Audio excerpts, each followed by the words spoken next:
очень интересный есть ролик от НСК Шоу. Почему-то очень мало набрал. Давайте, ребят, поможем, подпишемся тоже, колокольчик влупим. Самые опасные люди на планете. Вы мне начали писать, так время от времени писали. Давайте посмотрим, кто же самые опасные люди на планете, и составим свой топ. Кто здесь может быть, если честно, я не знаю, но давайте посмотрим. Очень интересный ролик. В нашем мире есть немало опасных людей. Несмотря на многие меры, которые предпринимает общество по их выслеживанию, поимке и изолированию, они все равно периодически дают о себе знать. К сожалению, человечество знает немало случаев, когда всего одна преступная личность могла нанести столько вреда, что ущерб можно было Интересно, кто самый, типа, это в мире, прикинь, по всему миру. Спасибо, ребят, за лайкос, кстати. бы сопоставить Комментарий, с лайк. разрушениями от стихийного бедствия. Привет, вы на канале НСК. Так, ну подождите, давайте думать, кто у нас самый... Блин, ну это я знаю только в нашей стране. А вот по миру самые опасные. Но Чикатило это просто на слуху. На самом деле есть... Там же какой-то, помните, клоун был какой-то в Америке, который там тоже что-то там... Народу там накуканил огромнейшее количество. Давайте, ладно, смотреть, не будем гадать. Хотя кто может быть осведомлен, прямо сейчас в комментариях, ребят, накатайте. Интересно. Шоу, и сегодня предлагаем вам Эскобара забыли, да, между прочим. Подождите, что вы... познакомиться с самыми опасными людьми на нашей планете. Коди Уилсон. Не знаю. Коди Уилсон выглядит как самый обычный парень, однако Молодой чувак. он входит в рейтинг самых опасных людей в мире. Уилсон наиболее известен как основатель и директор некоммерческой организации под названием Defense Distributed, которая разрабатывает и публикует проекты оружия с открытым исходным кодом, пригодного для 3D-печати и цифрового производства. В настоящее время Коди отбывает условный срок за уголовное преступление. Дело в том, что в 2013 году его организация... Подожди, да ладно, а как его еще не прикрыли? Для 3D принтера в свободном доступ выкладывает. опубликовала в интернете планы на Либератор, действующий пистолет, который может быть воспроизведен с помощью 3D принтера. Представляете, к каким последствиям такая деятельность может Охренеть. привести? Поэтому Уилсон и был признан одним из самых опасных людей в мире. Слушайте, ну базара ноль. Накула Басселла.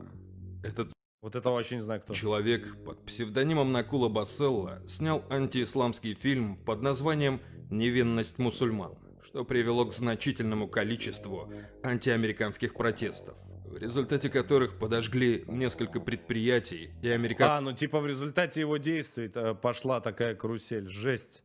школ. Кстати, да, то, что первому условку дали, я вообще в шоке. А на Ближнем Востоке погибли десятки людей. Наказание, которое Басселла за это Десятки. получил, год условного осуждения, а затем 4 года контролируемого освобождения. Дело в Охренеть. том, что Басселла в то время совершил какие-то финансовые махинации, за что снова был осужден.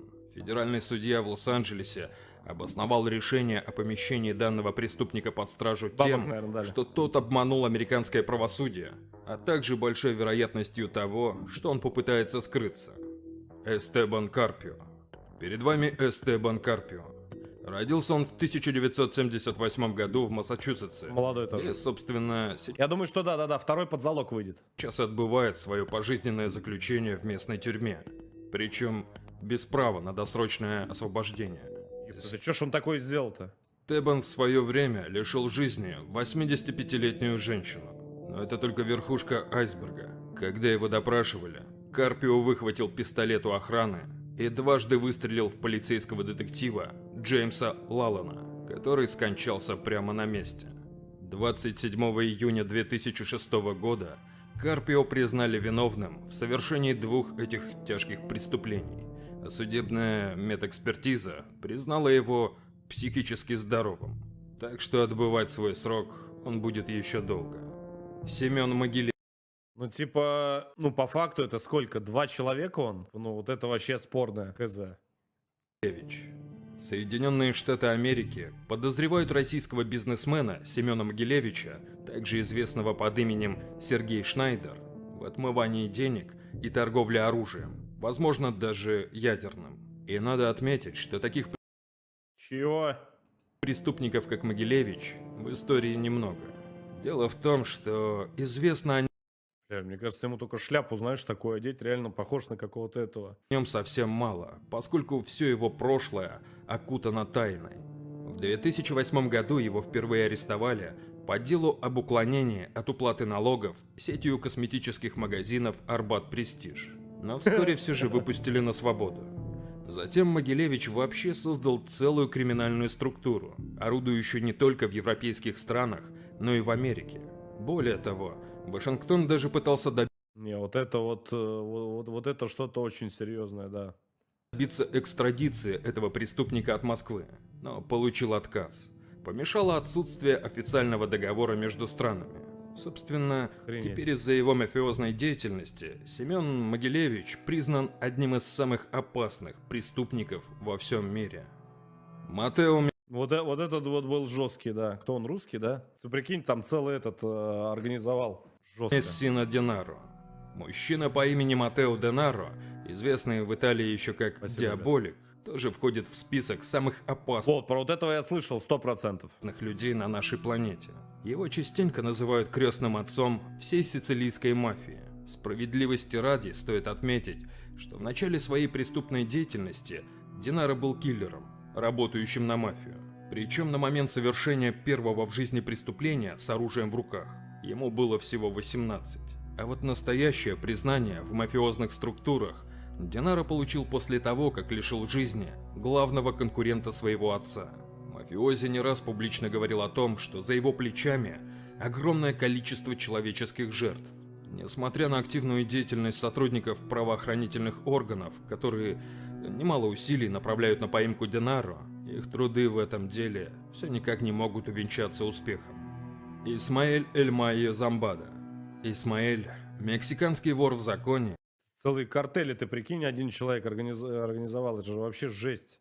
и предполагаемый лидер картеля Синалоа, который, возможно, является одной из самых влиятельных организаций по незаконному обороту запрещенных веществ в Соединенных Штатах, да и Жесть. вообще во всем мире. До того, как он стал лидером, он занимался Не представляешь вообще, кто вообще, насколько он недосягаемый. непосредственно передачей товара по разным американским городам с помощью подводных лодок и поездов. Блядь, Исмаэль что? Чего? У наркокартеля подводные лодки свои? Что? Эля обвиняют в том, что он является основным участником таких операций, которые приносят около 11 миллиардов долларов дохода ежегодно. Хотя ФБР считает, что 11 миллиардов долларов, это только примерно. Эль Майо Миллиардов ердов. несет также ответственность за ряд и других преступлений. Кстати, хоть Исмаэль уже бывал в тюрьме, на данный момент его так и не поймали, поскольку все эти годы он да? старается держаться в тени. Но некоторые люди считают, что он может скрываться в горах региона Синалоа в Мексике. Что еще интересно, во время своего интервью в 2010 году мужчина заявил, что подумывает о том, чтобы свести счеты с жизнью. Стоп, подожди. Чё, блядь? Стоп, то есть его все штаты поймать не могут, а он интервью дает? То есть все, кто... Все для того, чтобы избежать тюремного наказания. Но вот хватило ли у Эль Майо на это смелости, достоверно неизвестно. Мартин Форд. Мартин Форд попал в наш сегодняшний Ёпта, ты кто? Нихера себе дурмашина просто. Конечно, ну не как я, там баночки тоже, конечно, ну, жесткие. список не потому, что он опасный преступник или что-нибудь в этом роде. Более того, он даже неплохой Ёб твою мать. Подожди, а не он ли снимался в этом? Помнишь Астерикс и Обеликс? Актер! Выходил он типа такой, этот... С кем же он дрался-то с этим? С Астерикса и Обеликса, это точно он. Слышь, ну он просто, блядь, огромный. парень. Дело в том, что Мартин Бля. является настоящим громилой и ночным кошмаром всех плохих парней.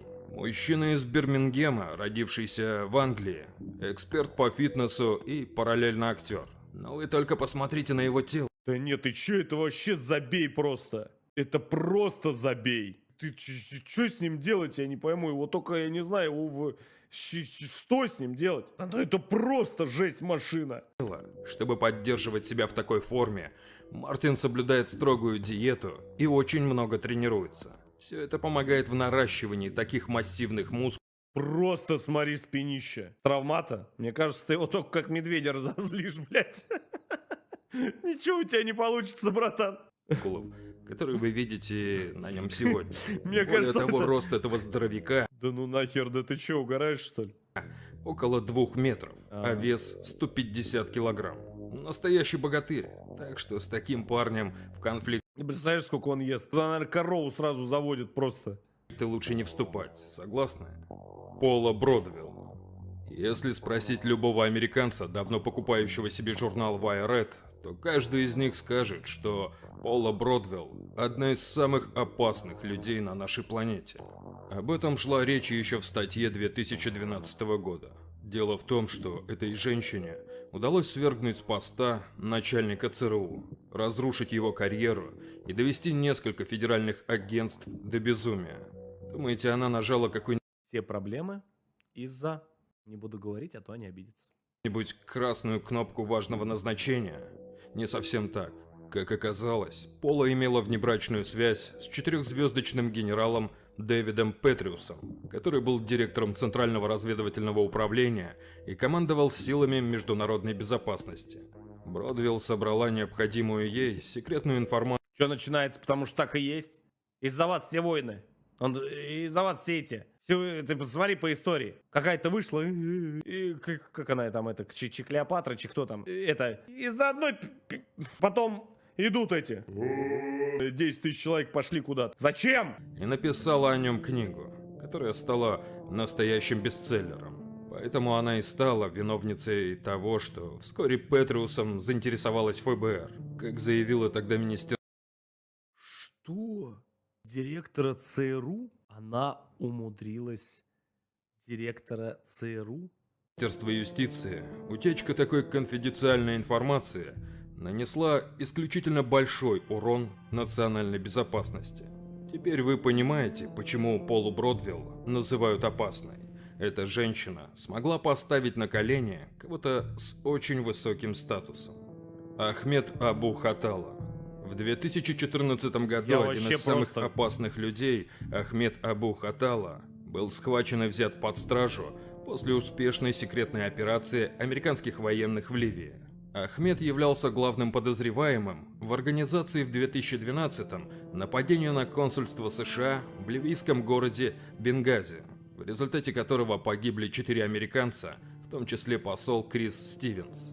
С места преступления зачинщику удалось скрыться вместе со своими соратниками. Но уже вскоре Ахмед Абу Хатала был схвачен и доставлен в США, где предстал перед судом. Кстати, он был доставлен в здание суда под усиленной охраной, а вокруг были приняты повышенные меры безопасности. Ну а на сегодня это все. Не забывайте оценивать Жесть, много, конечно, спорных моментов, но очень такой напряжный ролик, на самом деле, да, такой масштабный, глобальный. Жесть просто. Одна женщина хакнула целого там 4-звездочного генерала. Что?